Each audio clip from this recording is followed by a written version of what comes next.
This is the story of Tina Brown. You should know something's up. Yeah. So, tell me what happened tonight. Please let me alright. Oh God, please let me alright. Let me alright. Please let me alright. Came over next door? Yeah. And then y'all turned them off when they came over next door? Yeah, you can see better with the lights off. You don't see nobody looking back at. Tina, who was born in Pensacola, Florida, had everything but an easy life. She was born into poverty, living in an environment not suitable for most children as she was exposed to drugs and sexual abuse at a very young age throughout the years.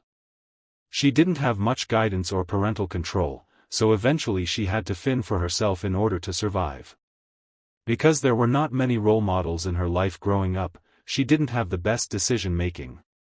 Moreover, she decided to give birth to a baby girl despite the fact that she was barely able to provide for herself. Shortly after her daughter Brittany was born, she became a single mother. The child's father wanted nothing to do with her or the baby. Because of this, her mental health was severely impacted, so in order to cope, she turned to drugs, attempting to numb the pain of being left alone to raise a child. It was the perfect antidote in her eyes. It was just her and her daughter against the world, the only person who would love her unconditionally, whether she was right or wrong. Brittany became her best friend and partner in crime. Because Brittany was her world, she knew that she wouldn't leave her like everyone else did, so in return she vowed to protect her at all cost. Everything was going according to the plan until the two ladies moved into a mobile home on Detroit Avenue located in Pensacola, Florida. It didn't take them long to befriend their neighbors Heather Lee and Ashley Zimmerman. They all became inseparable, often hanging out at each other's house. But all good things come to an end, and that's exactly what happened April 9, 2010. But before we uncover the details, it's important to consider the days leading up to this tragic incident. A few days prior, Brittany confronted her neighbor Adriana over a male lover, believing that they were secretly hooking up behind her back.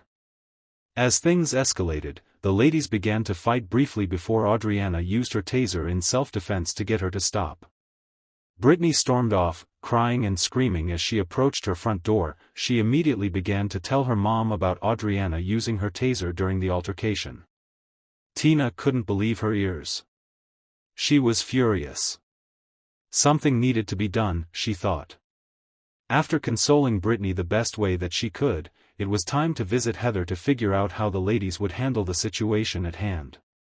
This didn't sit right with Tina, so she thought about her next move. Tina was also visibly upset while discussing the situation. She decided to give Adriana a call, tricking her into believing that she wanted to clear the air between her and Brittany. However, immediately after Adriana arrived, the three of them, Tina, Brittany, and Heather, jumped her, hitting her multiple times with a crowbar and tossing her before putting her in the trunk. They weren't finished just yet. Adriana was set on fire in a field where she was left to die. Somehow she was able to make her way to a nearby home to call 911. 911. What's going on out there? Somebody started burning up. Her, this lady on fire right now. Do what? She burnt all up. You gotta. She's burnt? She burnt. Somebody probably set the car on fire or something. I don't know. She just come out of the woods to my house. When paramedics made it to the scene, they couldn't identify which race the woman was or if she was wearing clothes or not.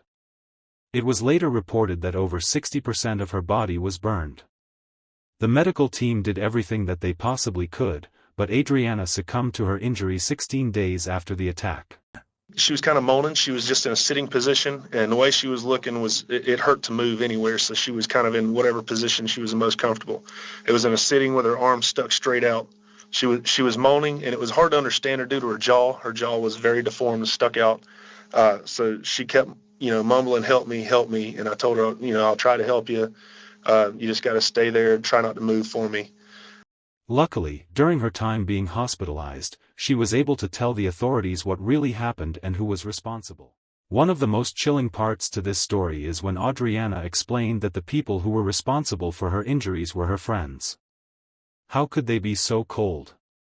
With the information that Adriana provided, police were able to track down the suspects. Did you go over there?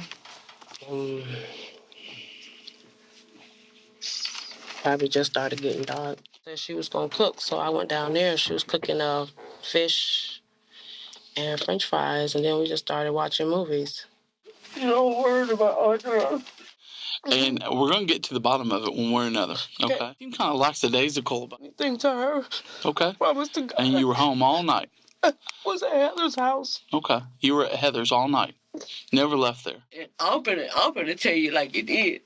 Adriana is my friend. I would never hurt her. Tina came to my house and she told me not to answer my door. I asked her why. She said, "Cause the cops is out." The door. Brittany said, "It's me, Mama." I opened the door. I went out. I was at home when y'all came. When they came to the house, I was right there in the same spot. They on their couch in the house cooking. Adriana's supposed to have told these people this. Wouldn't you think that she would have told them everything that can happen if you land on the ground and you burn up and you about to die? She told everything she could was the pain she was in at that time, and they didn't give her. Oh, you was a sweet girl. Oh.